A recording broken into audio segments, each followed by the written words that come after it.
Patrick Peugeot, quel est le sens pour un type qui a l'X, l'ENA, qui a tous les grands diplômes, de venir diriger la CIMAD?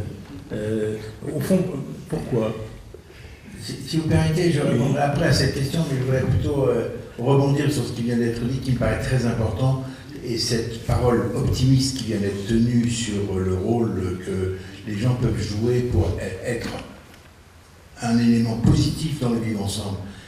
Je crois que, contrairement à ce que beaucoup de gens disent, s'il y a des expressions d'un certain égoïsme qu'on peut trouver quelquefois dans la façon dont les gens parlent d'argent, parlent d'avantages réciproques, choses de genre, lorsqu'on fait appel à eux pour leur demander de participer à une action collective, et s'ils y croient et qu'ils pensent que ça peut être utile, on a un engagement de beaucoup de gens qui est tout à fait remarquable.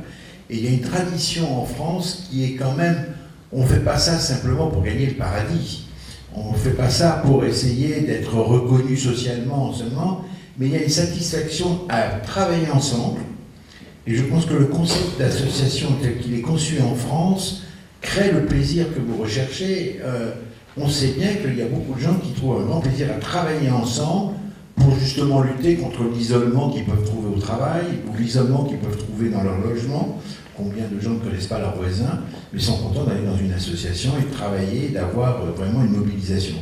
Et de ce point de vue, l'expérience d'associations comme la mienne est claire, c'est que nous avons des gens qui, une fois qu'ils croient à vraiment ce qu'ils sont en train de faire, sont d'un dévouement presque inquiétant. Je veux dire par là que la CIMAD travaille avec à peu près 3000 bénévoles pour seulement 100 salariés. Et je pense que c'est la force des associations d'arriver à non pas exploiter le bénévolat, comme certains disent, pour en quelque sorte faire concurrence à ceux qui sont des salariés, mais à tirer parti de cette passion que trouvent les gens pour un certain nombre d'actions et pour ne pas avoir besoin d'être payés pour pouvoir s'y dévouer. Et je crois que ça mérite réflexion. Alors on dit certains, c'est la proximité avec les handicapés qui fait qu'ils se dévouent, c'est la proximité avec les défavorisés qui fait qu'ils vont les aider. C'est pas vrai. On voit beaucoup d'engagement avec des débouchés sur des choses qui sont très éloignées de la vie quotidienne des gens. Et de ce point de vue, je trouve que ce qui est remarquable, alors là je prends l'expérience exactement de la CIMAD, quand vous vous retrouvez dans un centre de rétention avec en face de vous quelqu'un dont, au moment où il arrive, vous ne savez pas sa nationalité, parce que la plupart des migrants ne veulent pas donner leur nationalité, parce que c'est là où on va vouloir les expulser. Donc le meilleur moyen pour ne pas être expulsé dans son pays, c'est de ne pas donner. Le deuxième est quelqu'un dont on ne sait pas quel parcours, la raison pour laquelle il est là. Ce contact avec ces personnes n'est pas facile. Mais on voit, on constate que ceux qui finalement s'y dévouent et après cherchent à voir tout ce qu'on peut tirer de cette présence d'un étranger en France pour le plus grand positif, c'est une passion qui naît et qui est vraiment remarquable et qui aboutit à des gens qui passent leur week-end pour pouvoir régler ces problèmes. Alors j'en arrive à cette solution. Pourquoi est-ce que, avec le bagage dont vous parlez, qui simplement traduit le fait que je dois beaucoup à la République et donc je serai le dernier à oublier de le signaler, moi c'est une raison purement familiale, c'est-à-dire que mes parents ont été engagés dans le problème que vous évoquiez tout à l'heure de l'aide aux Juifs dans les années 40. Et pendant ma jeunesse, j'ai collé des enveloppes, j'ai été chercher des opérations, et puis dans la foulée, j'ai continué à la CIMAD. Probablement, si j'avais eu à choisir à un moment donné, je n'aurais pas choisi strictement le côté CIMAD, parce que ce que je trouve un peu contraignant dans notre engagement à nous, c'est qu'on est systématiquement en critique de l'État. Parce que c'est toujours l'État qui exprime l'hospitalité que nous souhaitons que notre pays exerce vis-à-vis des étrangers.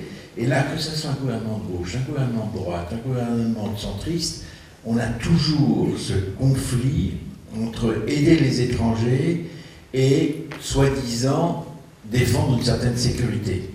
Parce que derrière l'étranger, il y a toujours ce vocable qui est c'est lui qui va créer des difficultés, c'est lui qui va créer un problème de chômage supplémentaire, c'est lui qui va tout ça.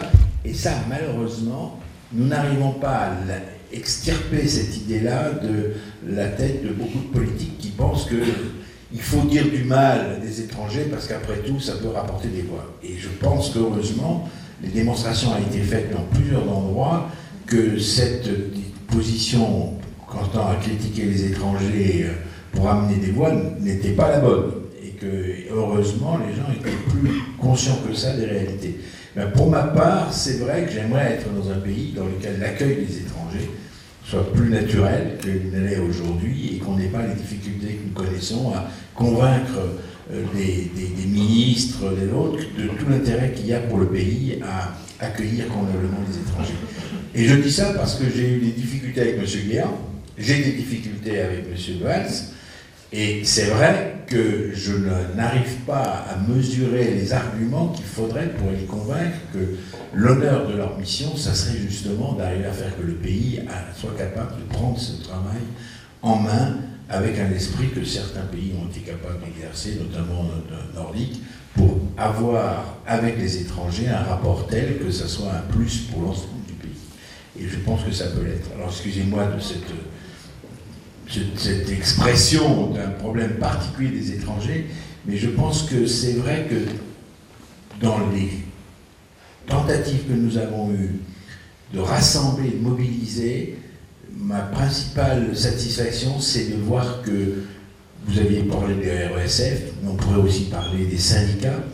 Les syndicats qui, pendant longtemps, ont pensé qu'ils ne pouvaient pas défendre l'étranger parce que c'était des emplois qui étaient pris à des Français que les étrangers prenaient, eh bien, ils se sont rendus compte très vite que ce n'était pas le cas. Et je trouve qu'un grand progrès, c'est de constater que CGT, CFTT, FO un peu moins, mais CFTC disent on doit être aux côtés des travailleurs étrangers comme auprès des travailleurs français et exercer notre mission de syndicaliste. Et en ce moment, vous le voyez sur ce fameux problème des travailleurs sans papier, on voit que finalement les syndicats se sont mobilisés pour les défendre à l'égal des Français. Et je trouve que ça, c'est la preuve d'un grand progrès que de voir que nos organisations sont capables de prendre en main des questions qui sont populaires et qui sont pourtant essentielles pour la communauté et pour le vivre ensemble.